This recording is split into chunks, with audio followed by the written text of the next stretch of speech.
You've got policy people, you've got political people, and then there's we the people. And when we the people speak up on issues like this through polling or whatever, and they see, wow, this is really unpopular.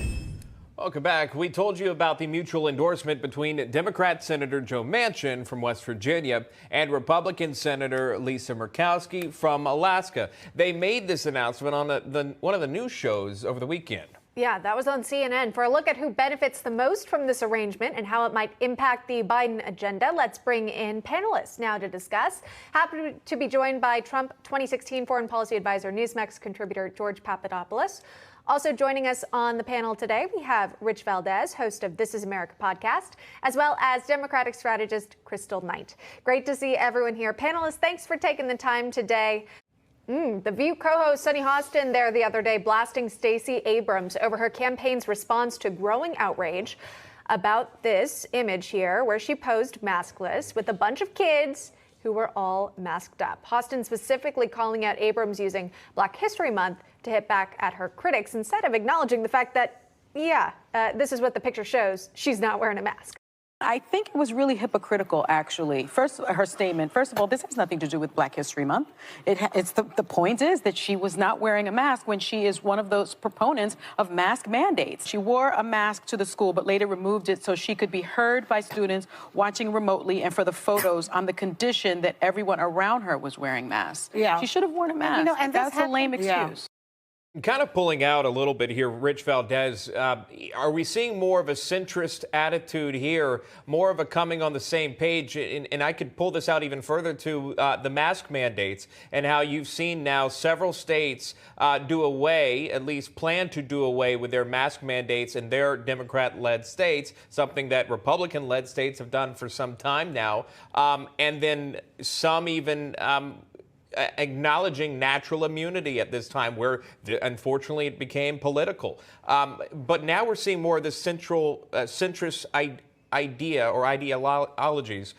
Your thoughts on that?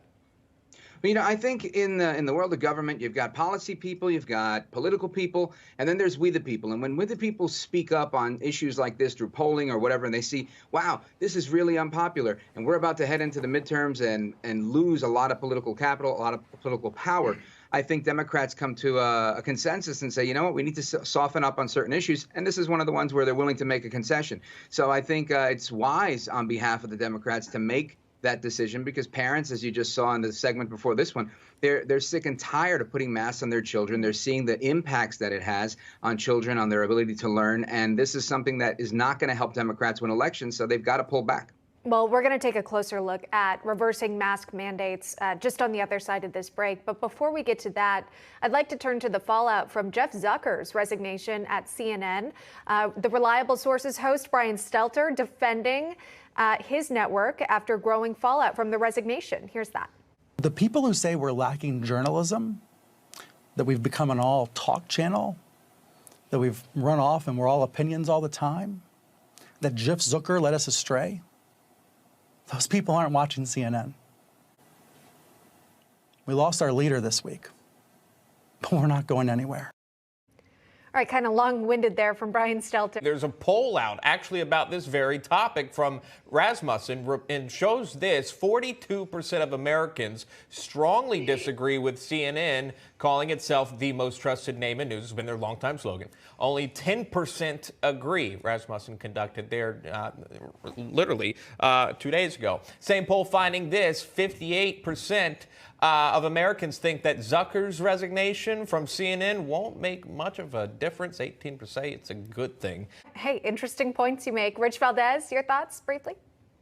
Yeah, briefly, this is, I think I totally agree with what Ms. Knight just said. CNN has a systemic problem of corruption. And I don't mean that they're stealing money, but I mean they're misreporting the facts. They do it all the time. They cover things up. And this is something we've seen time and again. So I think just like we saw at Murkowski, just like we're seeing in the VP's office, just like you're seeing in the White House with the science guy, everybody's trying to correct the record as they move closer to the midterms to try and soften things up, make it look like, hey, we've got things under control. We're moving towards the middle. Everything's okay. Vote for us. Yeah, fiery but mostly peaceful, though, during the 2020 campaign. I don't know if anyone will be able to forget that CNN chyron.